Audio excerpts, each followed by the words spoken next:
శుక్లాంబరధరం విష్ణుం శశివర్ణం చతుర్భుజం ప్రసన్నవదనం ఛాయే సర్వ విఘ్నోపశాంతయే సర్వ విఘ్నోపశాంతయే. సివిఆర్ ప్రేక్షకులకు నమపూర్వక సుమాంజలులు. మనము ఎన్నో రకాలైన పురాణాల గురించి విన్నాం. అంటే అష్టాదశ పురాణాలని 18, మళ్ళీ వాటికి ఉప పురాణాలు, ఇలా ఎన్నో రకాలైన పురాణాలన్నీ కూడా మనకు విదితమే. అయితే ఇందులో మరింత మహిమాన్వితమైనది, ఇంచుమించు ఏదైతే దేవతా సారం ఉందో, ఇటు భౌగోళికంగా అయితేనేమి, తర్వాత మరి పురాణ పురుషుల పరంగా అయితేనేమి, అన్ని రకాల అంశాలని మేళవించిన ఏకైక పురాణమే స్కాంద పురాణం. మరి ఆ యొక్క సుబ్రహ్మణ్య స్వామి యొక్క అవతార విశేషాలతో పాటుగా శివుడి యొక్క తత్వం ఏంటి, శివుణ్ణి ఏ రకంగా ఆరాధిస్తే మిగతా దేవతలందరూ ప్రసన్నమవుతారు, మనం లయ తప్పితే మన పాలిట ఆయన లయకారుడు ఎలా అవుతాడు, ఇత్యాది ఎన్నో విశేషాలని తెలియజేసే మహిమాన్విత గ్రంథమే వ్యాస మహర్షి కృతమైన ఈ యొక్క స్కాంద పురాణం. ఈరోజు నుంచి మనం మొత్తం వీటికి వివరాలన్నీ కూడా సమగ్రంగా తెలుసుకునే ప్రయత్నం చేద్దాం. మనలో అందరికీ ఏదైనా సరే ఆధ్యాత్మికంగా ముందుకెళ్ళాలి అనే కోరుకున్నప్పుడు, ఆధ్యాత్మికంగా మరింత సాధన చేద్దాము అనుకున్నప్పుడు మనకి ఈ పురాణ జ్ఞానం అనేది చాలా అవసరం. పురాణ జ్ఞానం లేకుండా మనం ఏది కూడా ఒక దేని పట్ల సరైన అవగాహన కానీ, తర్వాత మరింత ఆసక్తి కానీ జనించవు. అందుకే మనందరికీ కూడా వ్యాస మహర్షి మొత్తం అన్నీ కూడా ఇందులో పొందుపరిచారు. ఈ పురాణాలన్నింటిలో కూడా మనం దేవుణ్ణి ఏ రకంగా ఆరాధించాలి, వ్రతాలు ఎలా చేసుకోవాలి, ఈ ఏకాదశిలో ఎలా చేసుకోవాలి, ఇలాంటి ఎన్నో విశేషాలన్నీ కూడా మనకి ఇవన్నీ వ్యాస మహర్షి అందించినవే. ఆ రకంగా ఇప్పుడు ఈ స్కంద పురాణంలో మనకి సుబ్రహ్మణ్య స్వామి అవతారం, తారకాసుడి యొక్క సంవారం, సుబ్రహ్మణ్య స్వామి ఏ రకంగా సేనాధిపతిగా విరాజిల్లాడు, ఇలాంటి ఎన్నో విశేషాలని ఇది తెలియజేస్తుంది. ఇంతేకాకుండా ఇది 7 రకాల ఖండాలతో ప్రకాశమానం అవుతుంది. ఇందులో మనకి కేదార ఖండమని, విష్ణు ఖండమని, మహేశ్వర ఖండమని, ప్రభాస ఖండమని, ఇలా ఇంచుమించుగా 7 రకాలైన ఖండాలతో వెలువడింది ఈ యొక్క స్కాంద పురాణం. 81,000 శ్లోకాలతో అత్యంత పెద్దదైన కాయముగా ఈ యొక్క స్కంద పురాణాన్ని అభివర్ణిస్తారు. అంతేకాకుండా మళ్ళీ వివిధ సంహితలలో కూడా ఇదే స్కంద పురాణం గురించి ఉద్ఘాటించడం అనేది జరిగింది. అంటే అనేక రకాలైన మామూలుగా వివిధ రకాలైన పట్టికలు, అంటే ఇప్పుడు పురాణాలు అవ్వచ్చు, సంహితలు అవ్వచ్చు, వేదవాంగ్మయం అవ్వచ్చు, ఇలా అనేక కోణాల్లో కనుక దీన్ని చూసినట్టయితే, పరిశీలించినట్టయితే ఇంచుమించుగా 2 లక్షల శ్లోకాలతో అత్యంత పెద్దదైన పురాణంగా స్కంద పురాణాన్ని మనకి తెలియజేశారు. నిజానికి మనం అసలు పురాణాలు ఎందుకు వినాలి, పురాణాల గురించి ఎందుకు తెలుసుకోవాలి, పురాణాల వల్ల మనకి జరిగే ప్రయోజనం ఏంటి? మనలో విచిత్రం ఏంటంటే పక్కింటి పురాణం ఏంటి, పొరుగింటి పురాణం ఏంటి, ఇలాంటి వాటి పట్ల ఉన్న ఆసక్తి భగవత్ పురాణాల పట్ల మనకి కొద్దిగా తక్కువ అయిపోతుంది ఇవాళ రోజుల్లో. కానీ రేపటి తరానికి కూడా మనం ఈ యొక్క ఆధ్యాత్మిక సంపదని పుష్కలంగా మిగిల్చాలి అంటే గనక తప్పకుండా ఇలాంటి పురాణాలన్నింటినీ కూడా మనకు ప్రజాలోకానికి కానీ, ఈ తరానికి కానీ, ఎవరికైనా కానీ మనము పరిచయం చేయవలసిన అవసరం ఎంతైనా ఉంటుంది. పురాణాలన్నవి మనకి సాక్షాత్తు శ్రీమన్నారాయణుడి యొక్క అవతారంగా కృష్ణద్వైపాయనుడు అనే అంశతో మనకి ఆ భగవంతుడే అందించిన పరిజ్ఞానం, దాన్ని మనం తెలుసుకోవటం చాలా ఉత్తమం. ఇక్కడ మనం ఈ స్కంద పురాణంలో ఇది మీకేంటంటే ముందు ఒక ఉపోద్ఘాతం లాంటిది. తర్వాత మనం భాగాల్లో ఖచ్చితంగా చాలా చక్కగా ఈ యొక్క విశేషాలన్నీ, ఎన్ని విశేషాలు ఉన్నాయో అన్ని విశేషాల్లో ముఖ్యమైన విశేషాలన్నింటినీ కూడా మనం తెలుసుకుంటాం. యత్ర మహేశ్వర ధర్మాన్ తత్ర సుబ్రహ్మణ్య ప్రకాశిత లేదా స్కాంద ప్రకాశిత అన్నారు.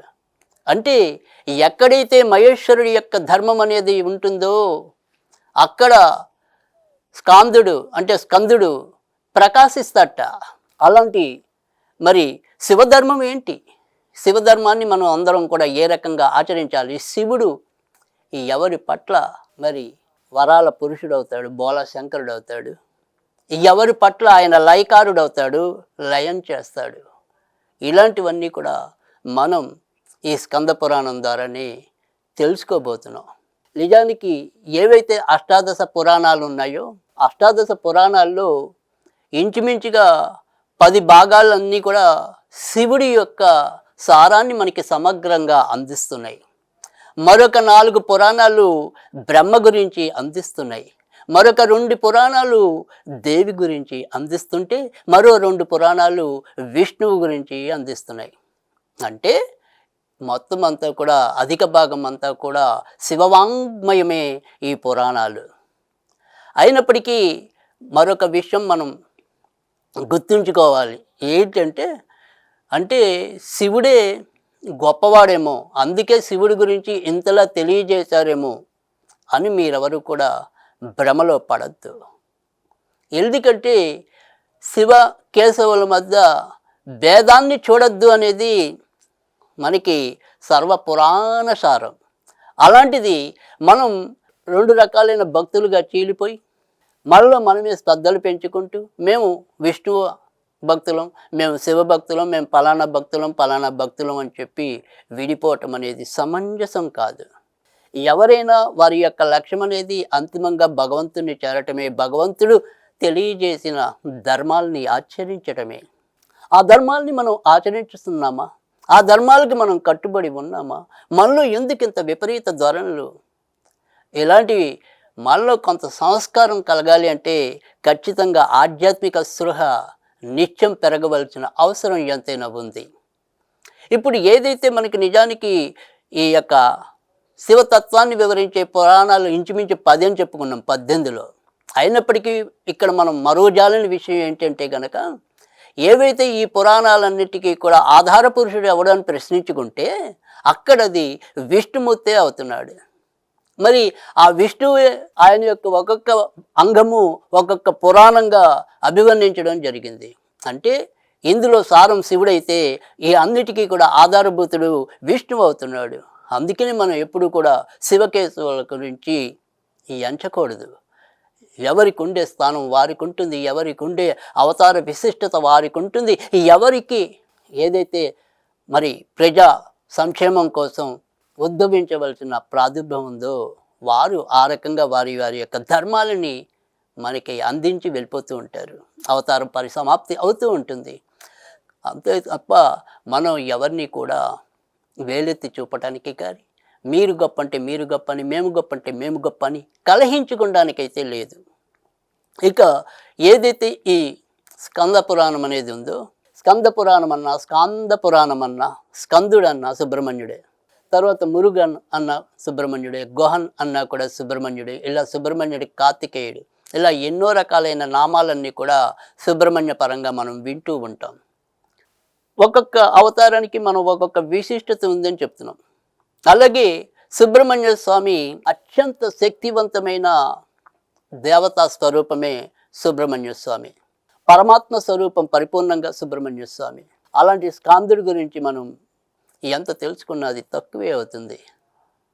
ఇక్కడ ఏదైతే మరి స్కంద పురాణంలో 13వ పురాణంగా స్కంద పురాణం అనేది ఉంటే ఇది విష్ణువు యొక్క కేశాలకి, అంటే విష్ణు యొక్క కేశ భాగమే ఈ యొక్క స్కంద పురాణంగా మనకి పెద్దలు తెలియజేసి ఉన్నారు.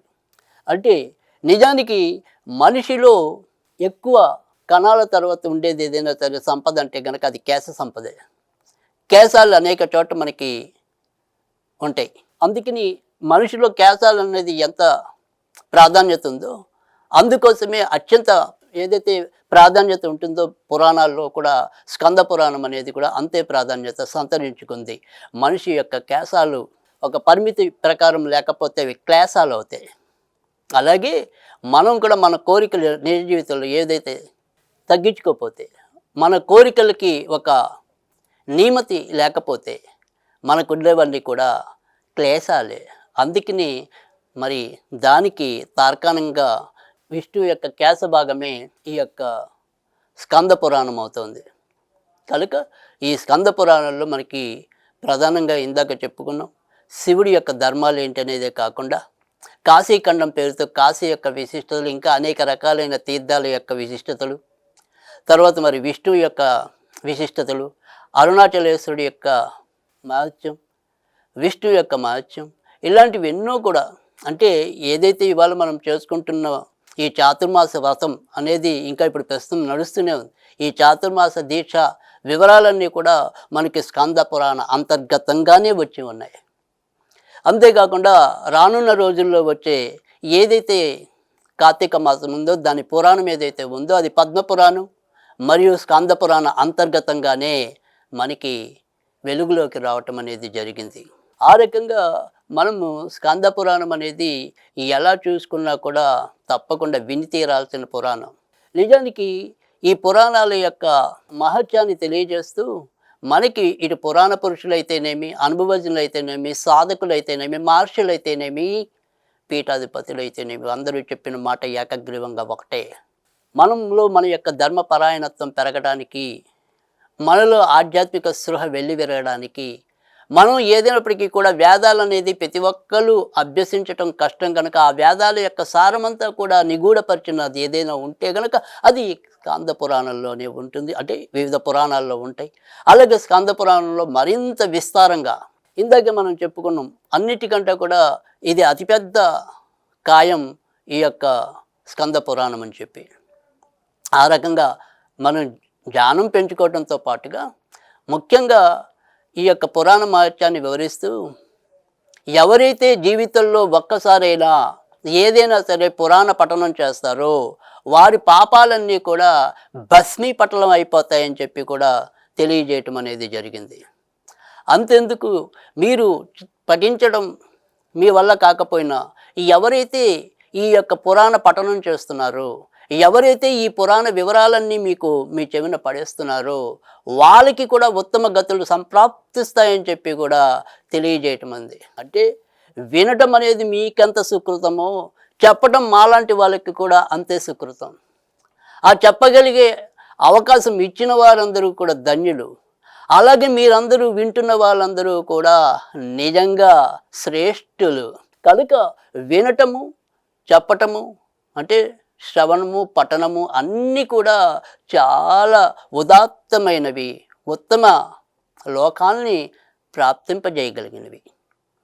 ఎవరైతే శివుడి ధర్మాన్ని తెలుసుకుని దాన్ని ఆచరించే ప్రయత్నం చేస్తాడో వారు సరాసరి మరి శివుడి దగ్గరికే చేరుకుంటారు.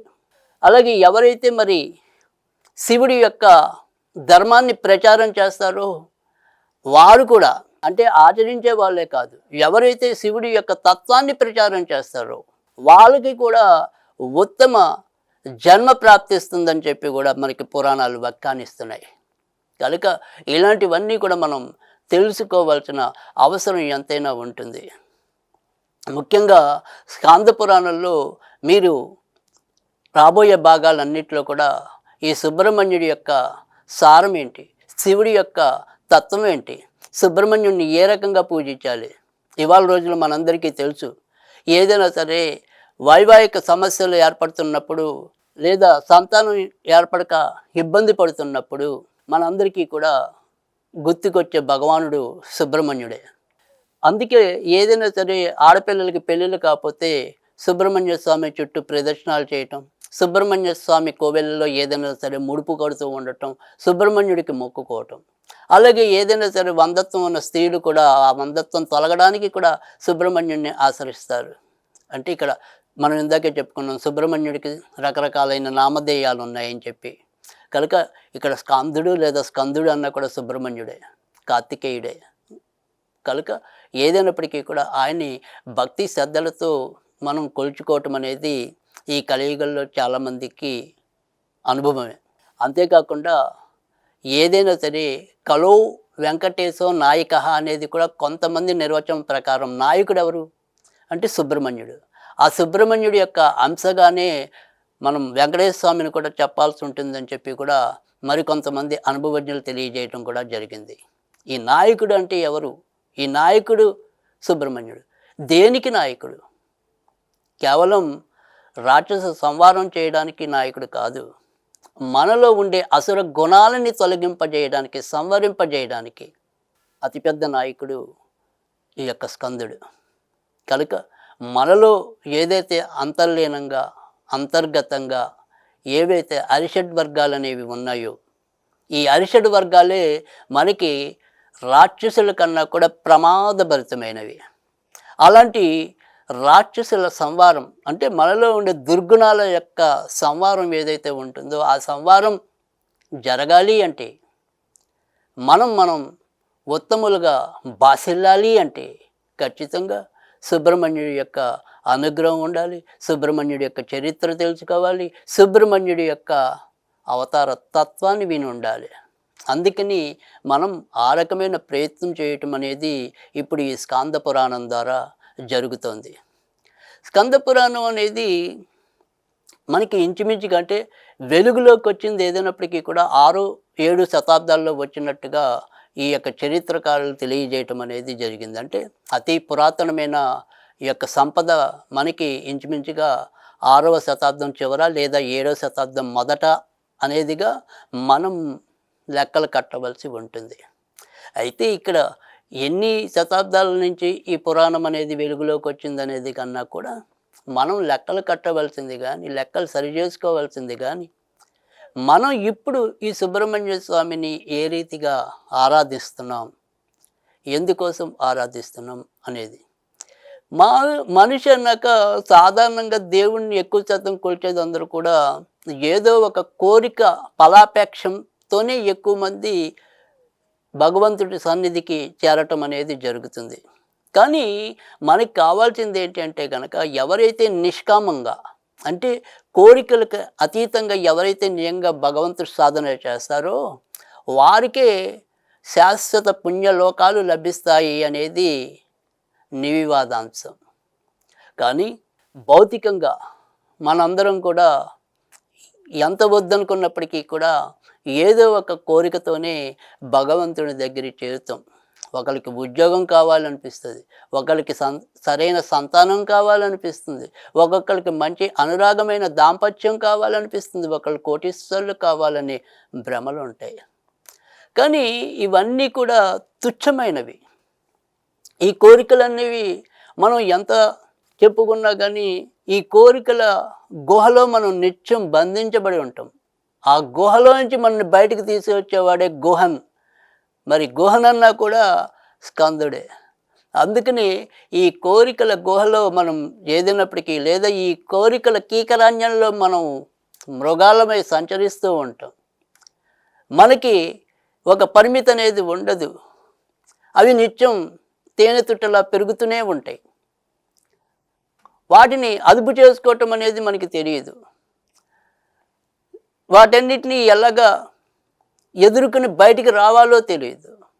అందువల్లే మన యొక్క పతనాన్ని మనమే నిర్మించుకుంటున్నాం. ఒకరికి ఉందంటే మనకి బాధ, మనకి లేదంటే బాధ. ఒకళ్ళు ఏదైనా వస్తువు కొనుక్కుంటే బాధ, మనం కొనుక్కోలేకపోతే బాధ. ఈ బాధ బాధ బాధ బాధ అనేది మనం ఈ రకమైన పోటీతత్వం అనేది పెంచుకోవాల్సింది మన యొక్క సామాన్యమైన కోరికల కోసం కాదు. ఎవరైతే భక్తి పురుషులు ఉన్నారో, ఎవరైతే సాధకులు ఉన్నారో ఆ సాధకులతో మీరు పోటీ పడండి, ఆ భక్తి జ్ఞాన సంపన్నులతో మీరు పోటీ పడండి. నేను జ్ఞాన సంపన్నత పెంచుకోవాలి. నాకు అన్ని రకాల ఆధ్యాత్మిక స్పృహ మా ఇంటి నిండా వెల్లివిరియాలి. నా సనాతన ధర్మం నాకు ఇది నేర్పింది. నేను ఈ రకమైన పద్ధతిని అవలంబిస్తానని చెప్పి మీరుగా మీరందరూ కూడా ప్రమాణం చేసుకోవాలి. మరి అవన్నీ జరుపుకుంటూ వస్తే ఖచ్చితంగా మనలో చాలా చక్కటి భావితరాలకి మనం అందరం కూడా ఉత్తమ జీవులంగా, ఉత్తమ మనుషులంగా మిగిలిపోతాం. మరి ఇది ఈ యొక్క స్కాంద పురాణం యొక్క తొలి ఉపోద్ఘాతం. ఇక తర్వాత నుంచి క్రమంగా మనం ఈ స్కంద పురాణంలో వివిధ కథలేంటి, మరి విశేషాలేంటి, ఇలాంటివన్నీ కూడా ఆసక్తిగా మనం తెలియజేసుకునే ప్రయత్నం చేద్దాం. అయితే ఇప్పుడు ఈ కథలన్నీ కూడా మనం తెలుసుకోవాలి అనుకున్నప్పుడు మనందరం కూడా ఒకటి గుర్తుంచుకోవాలి. ప్రతి ఒక్కళ్ళం కూడా ఈ యొక్క దైనందిక జీవితంలో ఈ యాంత్రిక యుగంలో అనేక వాటి కోసం మనం పోటీ పడక తప్పటం లేదు. అంటే సమయానికి వెళ్ళకపోతే మరి మనం పనిచేసే చోట భద్రత ఉండదు. అలాగే సకాలంలో పెళ్ళి కాకపోతే అనేక రకాలైన చింతలు. అవతల వాళ్ళు మీ వాళ్ళకి ఇంకా పెళ్లి చేయరా, మీ ఇంట్లో ఎన్నాళ్ళు పెట్టుకుని కూర్చుంటారు, ఇలాంటి సూటిమోటి మాటలు. అంటే మనకి మనంగా భయం లేకపోయినా సమాజం ఏమంటుందో, సమాజం మనని చూసి నవ్వుకుంటుందేమో, ఇలాంటి ఎన్నో రకాలైన బాధలతో మనం మిట్టాడుతున్నాం. కానీ మన యొక్క ప్రయత్నం ఏదైతే ఉంటుందో దాన్ని మీరు సక్రమంగా చేసుకుంటున్నప్పుడు, మొదట్లో మనం చెప్పుకున్నాం, ఏదైనప్పటికీ కూడా ఈ పురాణాలన్నింటినీ కూడా ఏదైనా సరే ఒక పురాణం మీకు ఏది నచ్చితే ఆ పురాణం లేదా అన్ని పురాణాల యొక్క సారాన్ని మీరు కనుక ఒక్కొక్కటి నేర్చుకునే ప్రయత్నం చేసినట్టయితే మీ ముందు మీకున్న సమస్యలు ఏవి కూడా పెద్ద కష్టమైనవేం కాదు. భగవద్గీతను అర్థం చేసుకుంటే మనకి మానసిక చైతన్యం వస్తుంది. ఈ పురాణ విజ్ఞానాన్ని కనుక అకలింపు చేసుకుంటే మనం ఎలా నడవాలి అనేది అర్థమవుతుంది. నిజానికి ఏదైనప్పటికీ మనకి జీవితంలో ఏదైనా సరే దేవుడిచ్చిన ఫలాలు ఏవైతే ఉంటాయో లేదా మనం పూర్వజన్మలో చేసిన పాపాలు కర్మలు వాటి ఫలిత అనుసారంగా మనం ఇప్పుడు పడే ఇబ్బందులన్నీ ఉంటాయని అందరికీ జగద్విదితమే. నువ్వు ఆ జన్మలో దేంతో అయితే తప్పు చేసావో అదే ఇప్పుడు నీకు శాపమై పరిణమిల్లుతుంది అనేది, అంటే మనం ఎవరికైతే ఏది ఇస్తామో అదే తిరిగి మనకి చేరుతుంది అనేది అందరూ చెప్పే విషయమే. కనుక నువ్వు అవతల వాడికి అపకారం చేస్తే తిరిగి జన్మలో నీకు అదే అపకారం ఎదురై నష్టపోతావు. ఎవరైతే మరి ఇద్దరు భార్యాభర్తల మధ్య చిచ్చు పెట్టి నువ్వు ఆనందపడ్డావో మళ్ళీ జన్మలో నీకు కూడా అదే గతి పడుతుంది. భర్త భార్యకు దూరమై, భార్య భర్తకు దూరమై. ఇలా అంటే మనం దేంతో తప్పు చేస్తే, ఏ విషయంలో తప్పు చేస్తే అదే విషయంతో మళ్ళీ మనం శిక్షలు పడడానికి ఈ భూమి మీదకి అవతరిస్తాం. అలాగే ఎవరైతే అంత్యకాలంలో ఏదైతే కోరిక పెట్టుకుని మరణిస్తారో అదే కోరిక కోసం మళ్ళీ మనం జన్మించవలసి ఉంటుంది అనేది కూడా మనకి మహనీయులందరూ తెలిపిన విషయం. మరి అదే రీతిలో మనం ఎదికే పాత రోజుల్లో అయితే ఏదైనా సరే ఈ పురాణ విషయాల్లో అయితేనేమి, ఆధ్యాత్మిక సేవను అందించే పెద్ద మనుషుల విషయాల్లో అయితేనే అందరూ చెప్పే మాట ఎప్పుడు కూడా భగవన్నామ స్మరణ చేసుకో. ఎవరైతే అంత్యకాలంలో భగవన్నామ స్మరణ చేసుకుంటూ మరణిస్తారో వారికి ఖచ్చితంగా శాశ్వత పుణ్యలోకాలు లభిస్తాయి అని చెప్పి. అలా కాకుండా నేను కోటీశ్వరుడు అవ్వాలని లేదా పలానా వాళ్ళని మనం పొందాలని ఇలా ఏవైతే మీరు కోరికలు పెట్టుకుంటూ వాటి కోసమే పరితపిస్తూ మరణించారో అప్పుడు మళ్ళీ అవే కోరికలు తీర్చుకోవటం కోసం మనం భూమి మీదకి రావాల్సి వస్తుంది. భూమి మీదకి వస్తే ఏముంటుంది? ఆనందం. ఇది ఆనందం కాదు, బ్రహ్మానందం అనేది వేరుంటుంది. ఈ ఆనందం అనేది మీకు అశాశ్వతం. మళ్ళీ పుట్టడం, మళ్ళీ గిట్టడం, మళ్ళీ పుట్టడం, మళ్ళీ గిట్టడం, ఇంతకంటే ఏముంటుంది? కానీ ఎవరైతే శాశ్వత బ్రహ్మానందం కోసం పరుగులు తీస్తారో, శాశ్వత ఆనందం కోసం మీ యొక్క అడుగులు కదుపుతారో వారు కదా ఉత్తములు, వారు కదా పుణ్యపురుషులు, వారు కదా అన్ని రకాల బంధాలకు అతీతులు. కనుక అలాంటి యొక్క దృఢత్వం మనకి కలగాలి అంటే, అలాంటి ఆధ్యాత్మిక చైతన్యం మనకి కలగాలి అంటే తప్పకుండా ఇలాంటి భగవత్ ప్రవచనాలన్నీ కూడా మన చెవిన పడేసుకోవటం. కనీసం చెవిలో పడిన 10 విషయాలుంటే కనీసం అందులో 1, 2 విషయాలైనా సరే మనం ఆచరణలోకి తీసుకురాగలుగుతాం.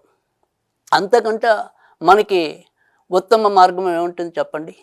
కనుక ఆ రకమైన ప్రయత్నాలన్నీ కూడా మనం మొదలెడుతూ రావాలి. అది ప్రతి ఒక్కళ్ళు కూడా ఏదైతే మనం ఒక ప్రణాళికాబద్ధంగా కొన్ని అంశాల కోసం ఒక ప్లాన్ అనేది ఎలా చేసుకుంటున్నామో, అదే రీతిలో మీకు 5 నిమిషాలు, 10 నిమిషాలు, పావుగంట, అరగంట మీ చేతుల్లో ఎంతుందో అంత వీలుని భగవంతుడి మీద కేంద్రీకరించండి. రోజు మొత్తం మొబైల్ ఫోన్ అనేది అంటే చరవాణి అనేది మీకు ఎప్పుడూ కూడా ఒక చరవాణి. అంటే మనకి ఎందుకు ముందుకెళ్ళలేకుండా ఒక కారాగారం చర కాదు చర. అలాంటి చరవాణి నుంచి మనం బయటికి రావాలి అంటే కనుక ఖచ్చితంగా భగవంతుని యొక్క జ్ఞానాన్ని కూడా మనం పెంపొందించుకోవాలి. కనుక పగలు రాత్రి వ్యర్థమైన విషయాల కోసం మనం ఎలాగైతే కాలాన్ని కరిగిస్తున్నామో దానివల్ల ఎలాంటి ప్రయోజనం ఉండదు. కాలపురుషుడు, కాలాతీతుడు, కాలగుణ సంపన్నుడు ఆ కాలభైరవుడు. కాలభైరవుడు అంటే ఎవరో కాదు, శివుడే. శివుడు కాలభైరవుడు ఎప్పుడయ్యాడు? కాలభైరవుడు ఎందుకు అయ్యాడు? ఇలాంటి విషయాలన్నీ కూడా మనం ఇదే రకమైన స్కాంద పురాణంలో మనం తెలుసుకోబోతున్నాం. కనుక కాలాన్ని మనం మన చేతుల్లోకి తీసుకోవాలి. కాలం చేతుల్లోకి మనం వెళ్ళిపోకూడదు. కాలాన్ని మన చేతుల్లో తీసుకొని సకాలంలో మనం అందుకోవాల్సినవి అందుకుంటే అప్పుడు కదా ఈ జన్మకి ముక్తి, ఈ జన్మకి చరితార్థం. కనుక ఇలా మనం ఏదైనప్పటికీ కూడా ఈ విషయాల్ని తెలుసుకోవాలి. తెలుసుకున్న విషయాలు 10 మందితో పంచుకోవాలి. 10 మందితో పంచుకున్నవి ఎంతో కొంత మనం ఆచరించుకుంటూ రావాలి. ఏదైతే మనకు ఒక మంచి విషయం తెలిసిందో, ఏదైతే ఒక మంచి విద్యను మనం నేర్చుకుని ఉన్నామో అది 10 మందికి పంచినప్పుడు మాత్రమే మన బతుకు సార్థకత అవుతుంది. ఎవరైతే వారి జ్ఞానాన్ని వాళ్ళలోనే ఉంచుకుంటారో అది కూడా ఒక రకమైన పాపమే అవుతుంది. కనుక తెలుసుకున్న జ్ఞానాన్ని పంచటం కూడా అది కూడా అనేక రెట్ల పుణ్యాన్ని ఇస్తుంది. ఆ జ్ఞానాన్ని పెంచుకోకుండా మరి ఎవరైతే ఒక అవస్థ పడ్డారో అలాంటి కథలన్నీ కూడా మనకి ఇందులోనే స్కాంద పురాణంలో వస్తాయి. ఇవన్నీ మనం తప్పకుండా తెలుసుకుంటూ వద్దాం. తప్పకుండా మరి ఈ యొక్క స్కాంద పురాణ విశిష్టత ఏంటి, స్కాంద పురాణం తెలుసుకోవటం వల్ల మనకి ఏం ప్రయోజనం వాటిల్లింది, ఇలాంటివన్నీ కూడా మనం తెలుసుకునే ప్రయత్నం అనేది తప్పకుండా చేద్దాం. మన ప్రేక్షకులందరికీ నమస్తే. మరి తప్పకుండా మళ్ళీ మనం మరొక భాగంలో కలుద్దాం. ఈ భాగంలో మరింత మంచి విషయాల్ని మనం పంచుకునే ప్రయత్నం చేద్దాం. ముఖే సరస్వతి, మీలోనూ సరస్వతి ఉంటుంది, నాలోనూ సరస్వతి ఉంటుంది. ఆ సరస్వతికి ప్రణమిల్లుతూ ఇది ఈరోజు స్కాంద పురాణంలో ఒక భాగం.